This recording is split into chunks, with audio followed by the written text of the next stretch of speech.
what's up? My name is Daniela and in this video I'm going to talk about all the books I read in January.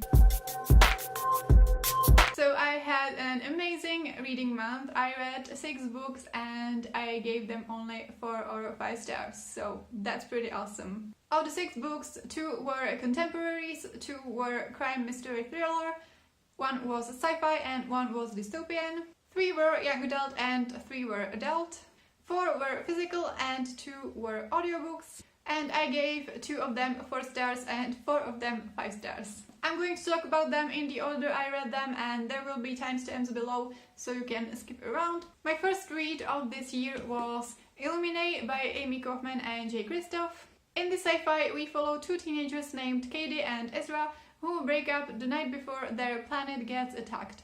They both manage to get on a rescuing fleet, but they end up on different ships so they can only communicate online. The enemy is still after them and there is something shady going on the ships that the people in charge try to keep a secret. And Katie and Ezra have to decide if they are able to put their problems aside and work together on surviving and finding out what's going on. This book is action-packed and full of plot twists, and it's told in mixed format, so we have files, IM conversations and other graphically interesting elements. I like the characters and I was rooting for their relationship. Katie was a badass hacker and Ezra was always trying to do the right thing, and their online communication was both funny and sad.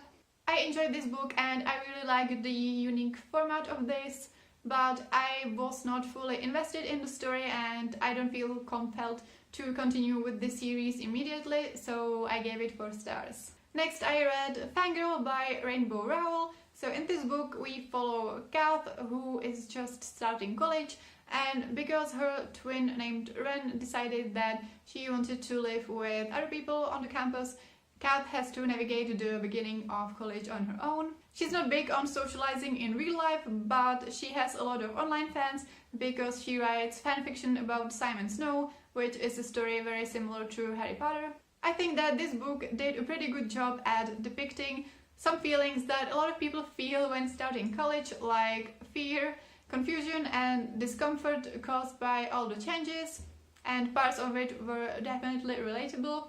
There was also a cute romance, lots of family dynamics and also snippets of both the original story about Simon Snow and Kath's fanfiction. I really enjoyed this book. It gave me fuzzy feelings and some more or less pleasant flashbacks to my freshman year at college. And at the end I was pretty bummed that I have to leave these characters and I can read only Carry On, which is about Simon Snow and not about Kath.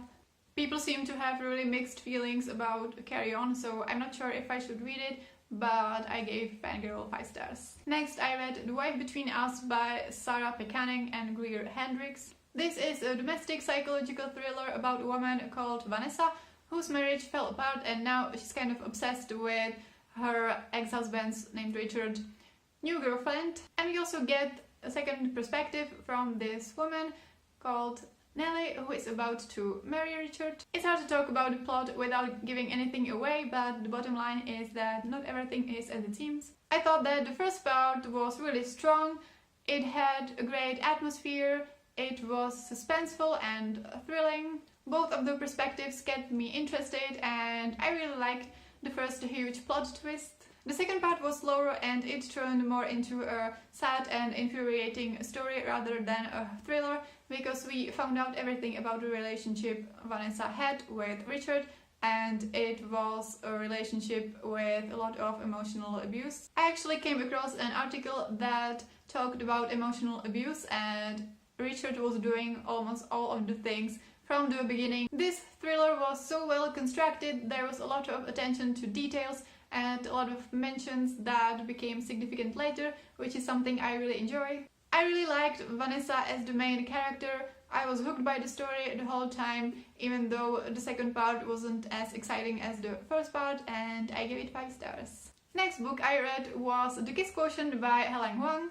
This book is about an autistic woman called Stella who doesn't have a lot of experience with dating and sex, so she decides to hire an escort to teach her these things. Her escort is a man called Michael, whose family has some trouble, so he's trying to make some extra money besides working in the family business. This has own voices, autistic and Vietnamese rap, because Stella is autistic and Michael is Vietnamese Swedish. I loved Stella as a character and her development. I wasn't such a big fan of Michael, but their dynamics was great. Stella works as an econometrician, which was a funny detail for me because I had to pass an econometry exam in grad school. The book switches between Stella's and Michael's perspective, and although I loved Stella, it was kind of nice to be in Michael's head for a change and see how smitten he is with Stella. There were a lot of sexy times and they weren't cringy, which was nice.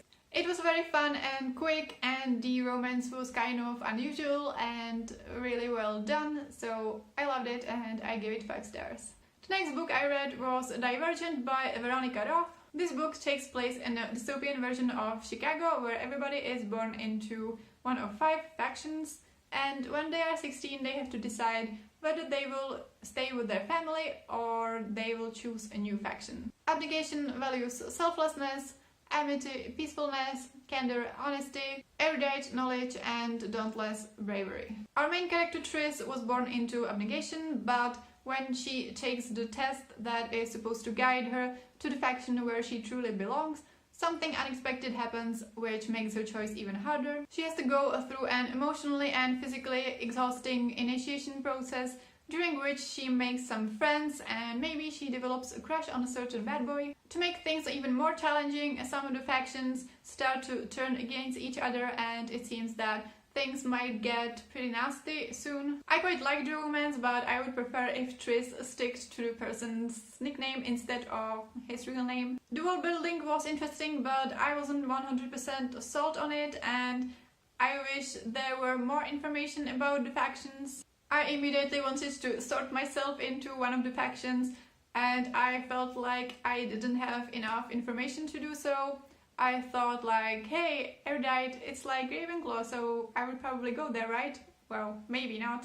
I think this is a classic young adult dystopian for a reason, and somehow it gave me nostalgic feelings, although I have never read it or seen it before, but being immersed in this world gave me a homey feeling. It wasn't quite 5 stars for me, so I gave it 4.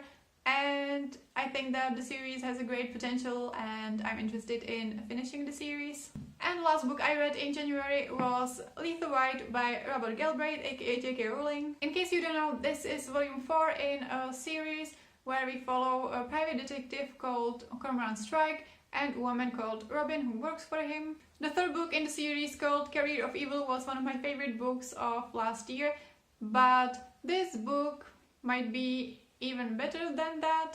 This volume was less exciting than Career of Evil, but it was also less gory, which is something I appreciated. The plot follows a family of a minister who is being blackmailed, and it takes quite a while before the murder happens. I really liked how complex this story was. There were a lot of characters and leads, but it didn't become confusing. I loved the development between Strike and Robin and basically their every interaction, although it's like the ultimate slow burn and it's killing me. It's actually kind of ridiculous how bad some of the romantic partners of Strike and Robin throughout the series are, but sometimes it's nice to be able to hate characters with a passion, and it added spice to the story. So this book is definitely one of my favorite volumes of the series. I loved it, I want more, and I give it 5 stars, of course. So these are all the books I read in January. Let me know in the comments if you read any of these or if you want to read any of them. You can also leave me any other comment, as well as like this video if you enjoyed it, and subscribe if you haven't already. And yeah, thank you so much for watching, and I will see you next time. Bye!